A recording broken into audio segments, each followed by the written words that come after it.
कृष्ण पृष्ठाय उत्कले श्रीमती मति नमस्ते मधुसूदनाय अति सरल कारण हरे कृष्णा कृष्णा कृष्णा हरे हरे हरे राम राम राम हरे राधे। हम इन 12 सूत्रों के ऊपर चर्चा तो कर चुके हैं, लेकिन एक बार में 12 सूत्र आपको रामायण कंटिन्यू पढ़ के सुना रही हूँ और फिर जो महाप्रभु प्रेरणा देंगे उसी के अनुसार उस सूत्र के ऊपर चर्चा करते हैं। भगवत प्रेम को ही जीवन का एकमात्र परम उद्देश्य समझना और इसे हर हालत में निरंतर लक्ष्य में रखकर सब काम करना, ये पहला सूत्र। दूसरा, जहां तक बन सके सहज ही भोगों का त्याग तथा भोग आसक्ति का त्याग, जगत की किसी प्राणी पदार्थ परिस्थिति में राग न रखे। श्री राधे बोले।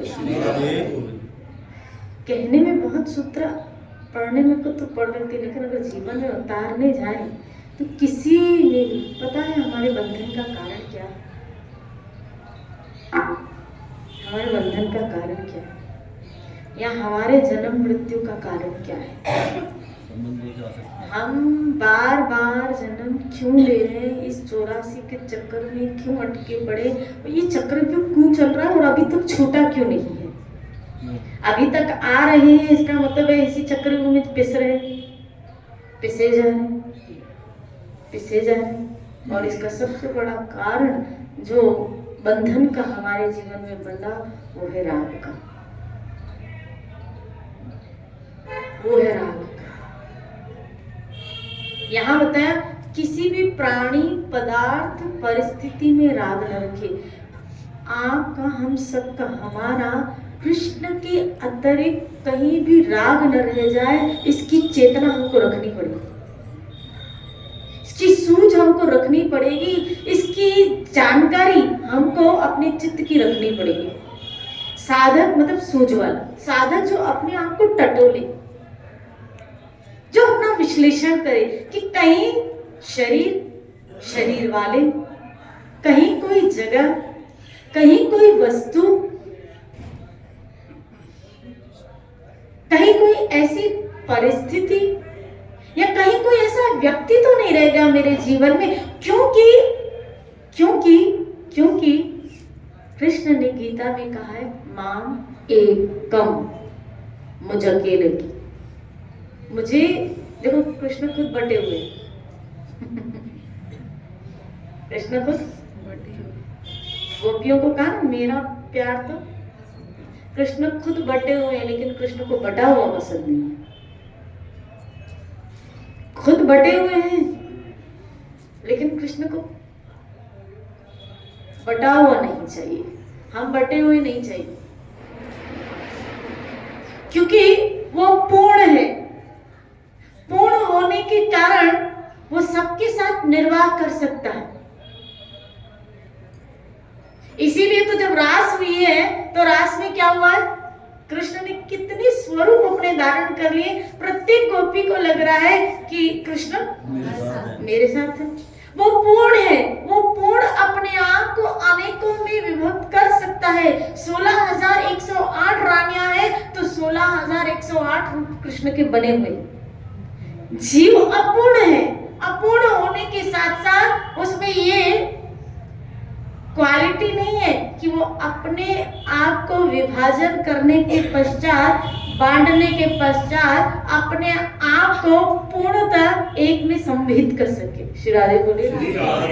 अगर हमारे जीवन में बहुत सारे रिश्ते प्रेजेंट में हैं और हम उसमें विभक्त हैं, तो हम पूर्णतः अपना चित्त श्री कृष्ण को नहीं दे पाएंगे। कृष्ण पूर्ण है, पूर्ण होने के नाते वो पूर्णता से निर्वाह कर सकता है, जीव नहीं। इसलिए कहा एकम, मुझ अकेले की तुम शरण में आओ, मुझे तू बटा हुआ नहीं चाहिए, क्योंकि मुझे पता है तू अगर बटा हुआ रहेगा तो तेरी आसक्तियां और तेरी सारी राग की वृत्तियां उधर चली जाएगी, बटी हुई होंगी, और मेरे विचार में तेरी बुद्धि नहीं लगेगी, तेरा चित्त नहीं लगेगा, तेरा मन नहीं लगेगा। आज कोई भी ऐसी बात आ जाती है, घर में परेशानी आ जाती है, टेंशन की बात आ जाती है, कुछ 19-20 हो जाता है जीवन में, कभी कभी परिस्थितियां ऐसी आ जाती है तो हमारा मन जब उसमें उलझ जाता है, सच बताओ भजन में लगता है नहीं। श्री राधे बोली, भजन करते भी है, माला घूमती है, लेकिन विचार वही चलते रहते हैं। फलाने पार्टी को पैसे देने हैं, अभी तक इंतजाम नहीं हुआ है। श्री राधे बोले, किराया देना है, व्यवस्था नहीं हो पा रही है, बेटी बड़ी हो गई है, रिश्ता ढंग का नहीं मिल रहा है। श्री राधे बोली, बोलो ना श्री राधे। और उसी उलझनों में हम क्या रहते हैं। मजे की बात देखो, कृष्ण ने कहा मेरा चिंतन कर, तुम्हारी सारी जवाबदारियां मैं उठाऊंगा, लेकिन जीव को उसके ऊपर भरोसा ही नहीं। जीव को अपनी बाहुबल का भरोसा है, अपनी करनी, अपने पुरुषार्थ का भरोसा है, लेकिन ईश्वर की सत्ता पे उसका भरोसा ही नहीं। अरे आप देखो इतिहास में, भागवत में इसका वर्णन आया है। कौन थे? कर्दम ऋषि। कर्दम ऋषि थे ना, कर्दम ऋषि, जिसकी कितनी बेटियां थी? 9 पुत्रियां। कितनी पुत्रियां थी? 9 पुत्रियां। और वो भजन में लगे हैं, भजन में लगे हैं, भगवत साक्षात्कार हुआ है। 9 बेटियों की शादी फटाफट, और वो भी बहुत सुगढ़ ऋषियों के साथ हुई है, मुनियों के साथ हुई है। लायक वर मिले हैं सबको। हुआ कि नहीं हुआ? खाली क्या था, वो किस में लगे? भजन में। आप अपने पुरुषार्थ से ढूंढते रहोगे, ढूंढते रहोगे, ढूंढते रहोगे, 19-20 निकल ही आएगा। श्री राधे बोले, लेकिन ईश्वर के ऊपर छोड़ दो, उसने जो लिखा है ना वो बहुत, अगर उसके ऊपर कार्य सौंपते हैं। फिर कई लोग मुझे बोलते हैं क्या उसके ऊपर वो करेगा, यही तो भरोसा नहीं कि वो करेगा। श्री राधे बोले, और सच बताऊं, सच बताऊं, ये जो आपको वहम हो गया है या अहम हो गया है कि हम कर रहे हैं, इसमें भी आपकी भूल है। हमें अपने पुरुषार्थ का तो भरोसा है, लेकिन ईश्वर की सत्ता के ऊपर भरोसा नहीं है। श्री राधे बोले, तेरे नाम का लेके सहारा। बहुत पहले एक भजन में गाती थी, आपने भी सुना होगा, शाम तेरे भरोसे। आपने सुना है? मेरा परिवार,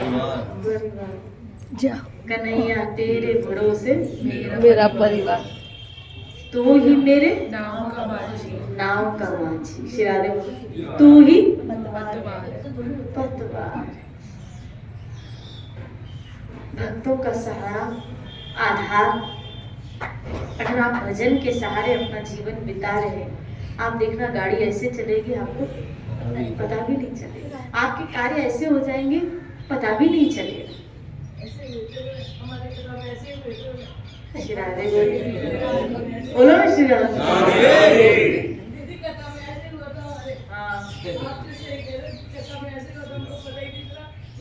अरे ये तो कथा की बात है, लौकिक हो तो भी पता नहीं चलता। कथा का तो बात ठाकुर के ऊपर है, लेकिन लौकिक कार्य भी। आप नरसिंह मेहता की देखो ना, बेटी का मायरा, बेटे की शादी, लौकिक कार्य। इतिहास है, आप देखो पीछे, आप भक्तों के चरित्र पढ़ो। पता नहीं क्यों हमें अपने ठाकुर पे भरोसा नहीं हो पा रहा। हमें अपने बाहों का जो धोखा दे रही, मैंने कल कहा ना, ये नस नाड़ियां भागवत में आया है। अंदर क्या है? बोला नस नाड़ियां हड्डियां। उस नस नाड़ी हड्डी ऊपर पे चमड़ा मथा गया, इस शरीर को ऊपर से क्या मथा गया? अब क्या है? नाड़ियां है, ये दिखती है ना, ये नसें नस दिख रही है, और कुछ हड्डियां हैं, ढांचा, हड्डी का ढांचा, और ऊपर से चमड़ा मथा गया। उस नस नाड़ी हड्डियों के ऊपर, अपनी हड्डियों के ऊपर हमको भरोसा है। जो धोखा देती है, क्या? टक टक आवाज शुरू हो गई, बोला कैल्शियम अब चल नहीं पा रहे, चल नहीं पा रहे। श्री राधे, जो धोखा देंगे उस पे भरोसा है, लेकिन उस मालिक पे भरोसा नहीं जिसने करके दिखाया है, जिसने करके दिखाया है, शाम तेरे भरोसे। इसीलिए साधक को हमेशा जो इस मार्ग पे लगा है अपना अपना हमेशा विश्लेषण करता रहे कि कहीं किसी वस्तु में, कहीं किसी व्यक्ति में, कहीं किसी परिस्थिति में मेरा राग तो नहीं है। ऐसा होना ही नहीं चाहिए। यहाँ याद रखना, ऐसा होना ही नहीं चाहिए कि किसी वस्तु के बगैर आप न रह पाओ, किसी व्यक्ति के बगैर आप न रह पाओ, किसी कभी कभी हम कहते हैं ना, तेरे बगैर मजा नहीं आता, नहीं रह पाएंगे हम आप तुम्हारे बिना, अटकोगे उस व्यक्ति में, अटकोगे और लटकोगे भी। श्री राधे बोले, उस वस्तु में अटकोगे और अटकोगे भी, लटकोगे भी। अगर ऐसा हो रहा है हमारे जीवन में कि हम किसी व्यक्ति के बिना नहीं रह पा रहे और किसी व्यक्ति का खिंचाव या किसी वस्तु का खिंचाव हो रहा है और मोहताजी हो गई है उसकी, तो समझ लेना बहुत आध्यात्मिक जीवन में नुकसान है। ये आपका बहुत नुकसान है, बहुत बड़ा नुकसान है। हाँ, ये होना चाहिए, सत्संग के बिना हम नहीं रह पा रहे, भजन के बिना हम नहीं रह, सेवा के बिना हम नहीं रह पा रहे। आप कल नहीं आए तो आंखें तरसती रहेगी हमारी, इसलिए आ गए। मैं तो यही चाहती हूँ, तरसते रहो, हमेशा ऐसी तरस बनी रहे, ऐसी प्यास बनी रहे अंदर। क्या कथा के बिना हम न रह पाए। श्री राधे बोले, मुझे माफ कीजिएगा क्योंकि जो गेस्ट आए थे उनका सम्मान करना भी जरूरी। जो वैष्णव आए, जो गेस्ट आए, उनका सम्मान कर। और अगर मैं आ जाती उनको छोड़ के तो उनको लगता ना कि भाई हम आए और हमको, क्योंकि जिन भक्तों की यहाँ प्रसादी थी उनको वो थोड़ी जानते, मैं जानती। श्री राधे बोले, मेरा एक धर्म बनता था जो आए उनका क्या करना, हमको वैष्णव का सम्मान करना। और मैंने सोचा आप तो अपने हो, समझ जाओगे। श्री राधे बोली, श्री राधे बोली, इसलिए माफी भी चाहती हूँ।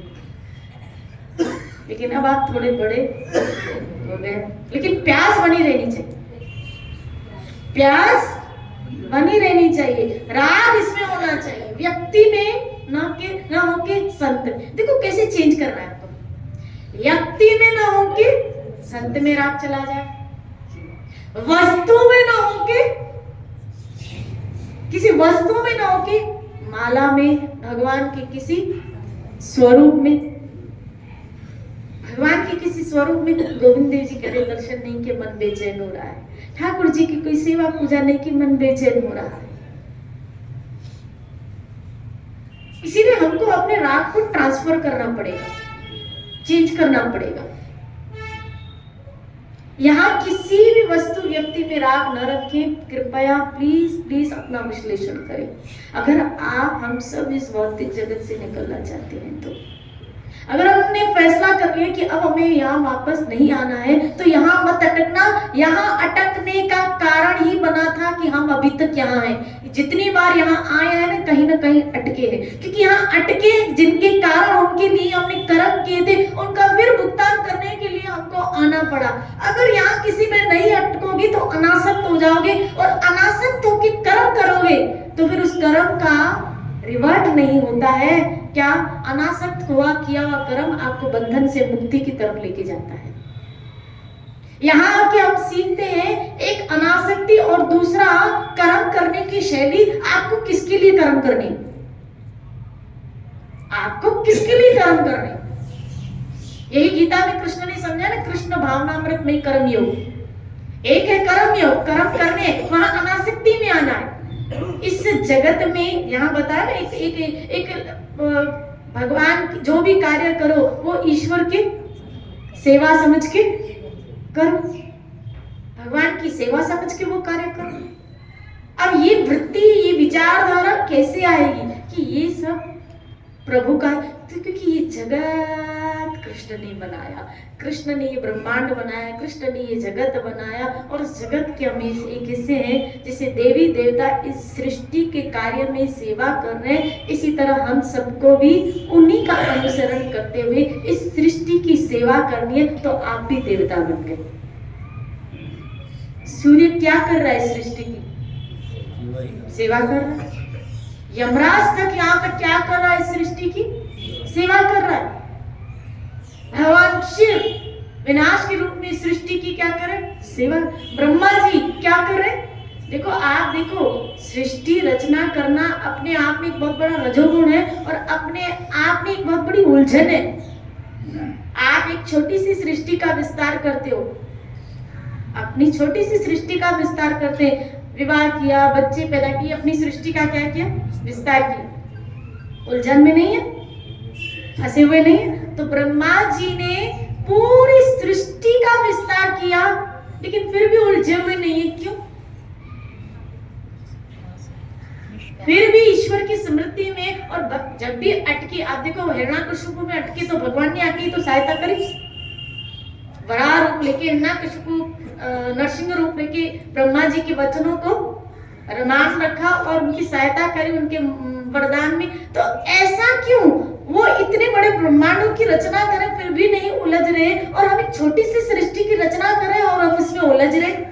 इसका सबसे बड़ा कारण है, हम जो सृष्टि की रचना कर रहे हैं वो अपने लिए कर रहे हैं, और अपना हित कुछ भी सोचते हुए, उस सृष्टि के मोह बंधन में अटकते हुए, ये मेरे है उस संदर्भ में करते हुए हम उसका विस्तार करते हैं और उसके राग में हम अटक जाते हैं। और ब्रह्मा जी जो सृष्टि की रचना कर रहे हैं वो भगवान की सेवा समझ के कर रहे हैं, इसीलिए वो उसमें नहीं अटक रहे हैं। बस इसी तरह आप जो जो कर रहे हैं वो समझ लो, अगर भगवान की सेवा समझ के करोगे तो आप भी अपनी सृष्टि के कार्य में कभी भी नहीं अटकोगे।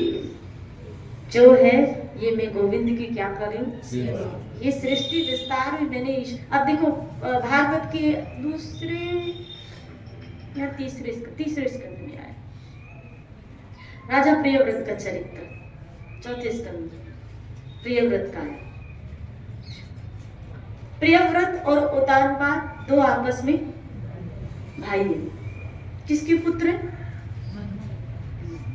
मनु के, सांबो मनु के पुत्र। ठीक है, सांबो मनु के दोनों पुत्र हैं, प्रियव्रत और उतानपाद। भागवत में है। सबसे बड़ा कौन है? प्रियव्रत। सबसे बड़ा कौन है? प्रियव्रत। उतानपाद छोटा है। लेकिन प्रियव्रत ने कहा कि मैं विवाह नहीं करूंगा। समझना, मैं विवाह नहीं करूंगा, मैं इसमें नहीं। और वो भजन करने के लिए चले भी गए थे। इसलिए स्वायंभुव मनु ने राज्य किसको दिया था?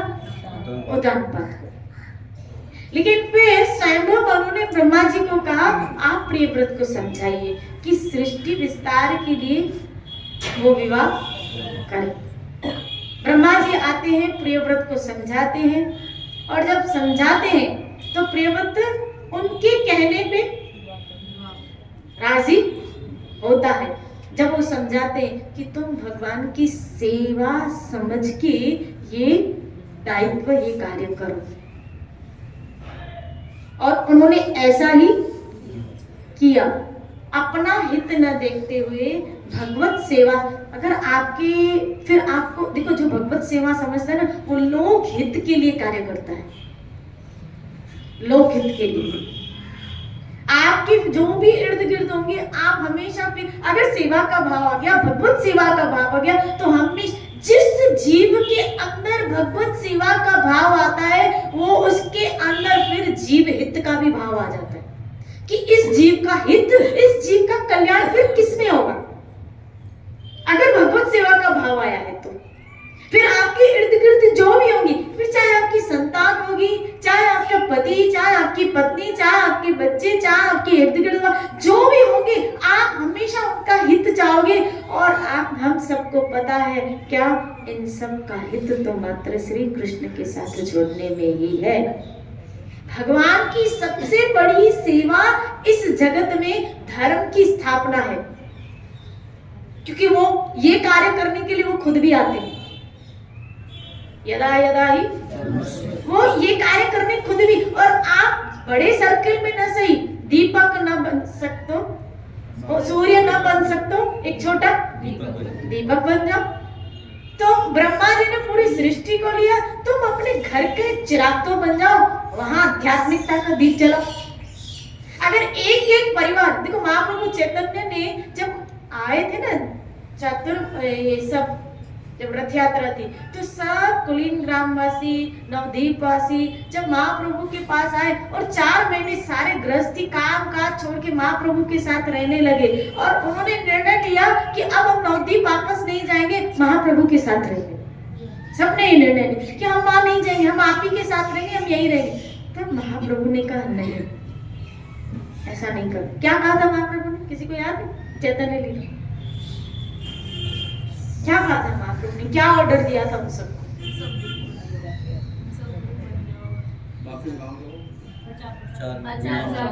महाप्रभु ने आज्ञा की थी कि तुम लोग वहां जाके संकीर्तन करो अपने घरों में।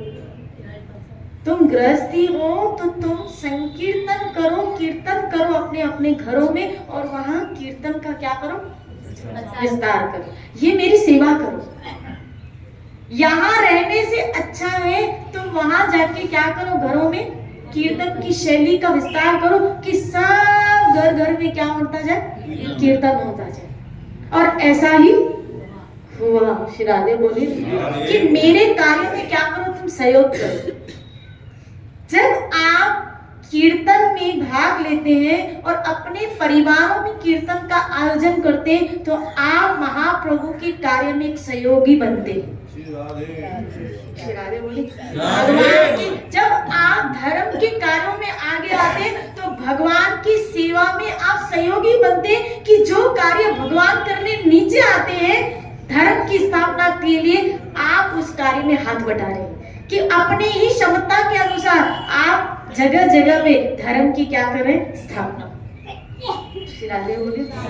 ये भी एक हमारा अथक प्रयास है इस सत्संग के द्वारा, क्या धर्म की क्या हो, लोग भजन के साथ जुड़ो, आप जुड़ो, फिर आप अपने परिवारों में औरों को जोड़ो, आपके घरों में, आपके परिवारों में, आपके, क्योंकि एक गृहस्थी उसके संदर्भ में बहुत सारे लोग होते हैं, सन्यासी उसके शिष्य, लेकिन एक गृहस्थी उसके संदर्भ में जितने सारे लोग हैं, हमें क्या करना चाहिए, उन जगहों पे कथा कीर्तन का आयोजन, श्री राधे बोली, जिसकी वजह से धर्म बढ़े, कीर्तन बढ़े। कीर्तन बढ़ेगा तो धर्म बढ़ेगा, नाम बढ़ेगा, हरि नाम की प्रचार होगा, हरि नाम की महिमा बढ़ेगी, हरि कथा की महिमा बढ़ेगी तो धर्म बढ़ेगा। जहाँ हरि है वहीं तो यत्रो योगेश्वर कृष्ण, जहाँ कृष्ण है वहीं तो धर्म है, जहाँ हरि है वहीं तो धर्म है। श्री राधे बोली। और ऐसा करके हम भगवान के कार्य में क्या बनते हैं, सहयोगी। श्री राधे बोली।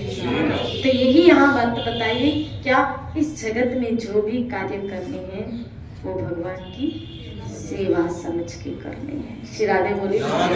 हम ऐसा, हमें स्वार्थी नहीं बनना चाहिए, इस मामले में हमें स्वार्थी नहीं बनना चाहिए। हमें मिला तो चलो अब भाड़ में जाए, सब लोग वो अपने रास्ते हो। देखो जितने भी भक्त हो, आपने भक्तमाल पढ़ा होगा सब, आपने जितने भी भक्तों के चरित्र पढ़े, जितने भी भक्तमाल, एक बड़े प्रहलाद लो, मीरा लो, चलो मैं सबके, प्रहलाद, मीरा, नामदेव, तुकाराम, नरसिंह मेहता, ये बड़े बड़े भक्तों के नाम तो हमने सुने। अब इन्होंने क्या किया समझिए।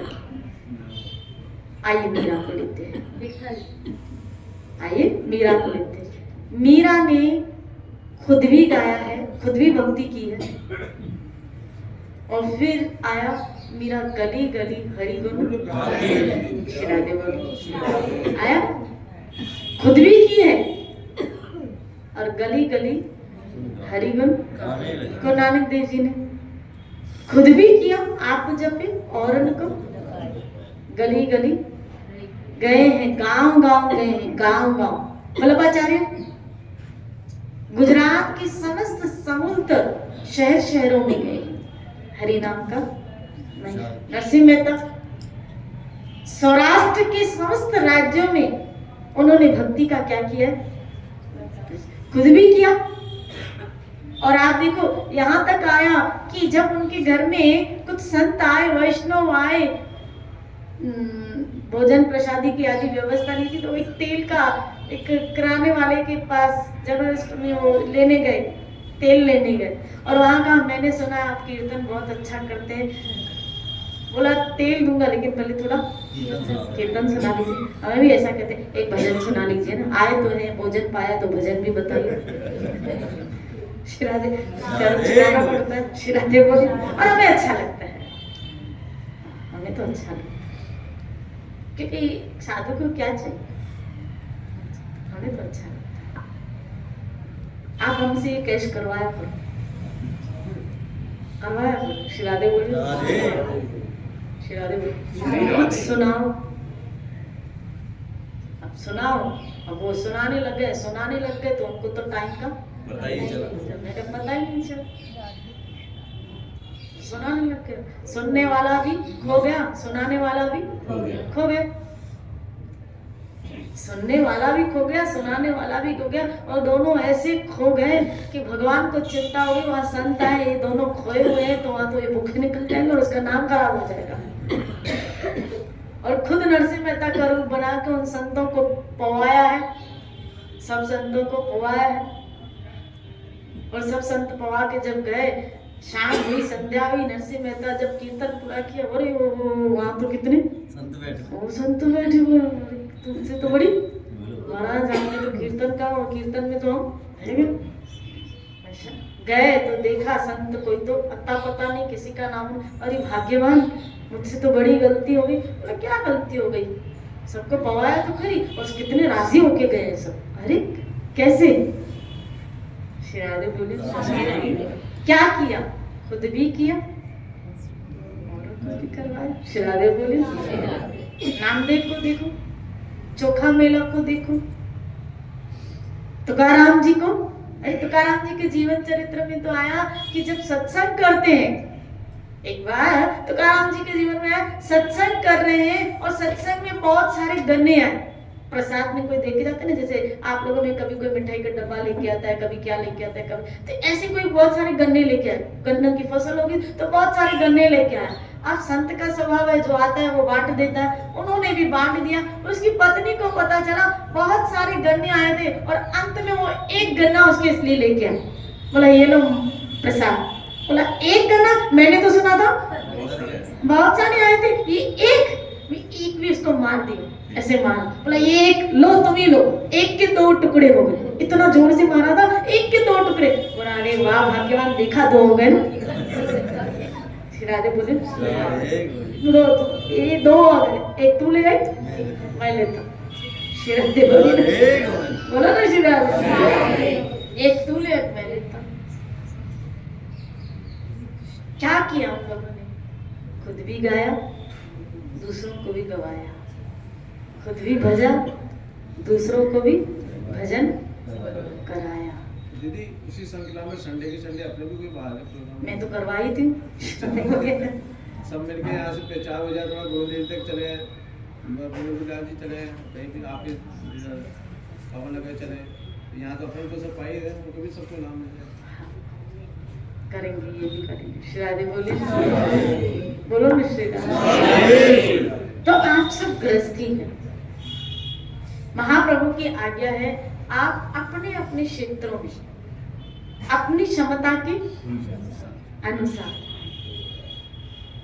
जब आपके संबंधी इकट्ठे हो किसी ओकेजन, किसी फंक्शन में, तो आपको उस वक्त क्या करना है, मौके पे छुक्का मारना है कि ये इकट्ठे हुए हैं, अब इनको हरि कथा और हरि नाम सुनाया जाए। शिरादे बोली, या तो फिर हम ऐसी व्यवस्था करें कि कोई इनको सुनाए, या तो फिर हम ही शुरू हो जाए, जो सुना है यहाँ उनको सुना, और नहीं ऐसी क्षमता समझते हो तो फिर व्यवस्था करें संत के द्वारा कि ये सब हरि नाम सुने, हरि कथा सुने, हरि, और इनमें से एक भी जुड़ गया, आपका जन्म धन्य, एक भी जुड़ गया, हाँ कहीं जुड़ेगा बाद में,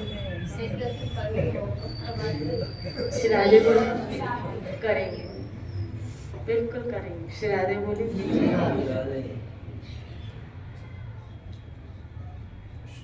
इसीलिए साधक ये थोड़ा ध्यान रखिए कि किसी भी व्यक्ति में हमको अटकना नहीं। जहाँ अगर हम जाए ना, हमारी राग की धारा आपको लगे कि इसके बिना कुछ खाली लग रहा है, मैं नहीं रह पा रहा हूँ, तो फिर अपने आप को उस राग से थोड़ा ऊपर उठाए कि कहीं ऐसा ना हो ये व्यक्ति मेरे बंधन का मेरे जन्म का कारण बन जाए। कहीं ऐसा ना, कहीं ऐसा ना। श्री राधे बोले फिर उससे हमको थोड़ा क्या रहना चाहिए, एक श्री राधे बोले कोशिश ये करनी चाहिए क्या। और मजे की बात तो तब है, मजा तो तब है क्योंकि ये गीता ने कहा उन लोगों के रहते हुए भी आपकी रति श्री कृष्ण में चली जाए।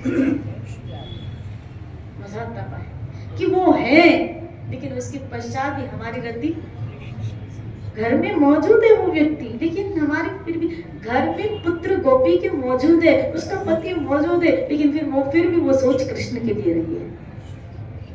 बड़ी बात है, बड़ी बात है। व्यक्ति विशेष से राग छूट सकता है, धन से राग कैसे छूटेगा?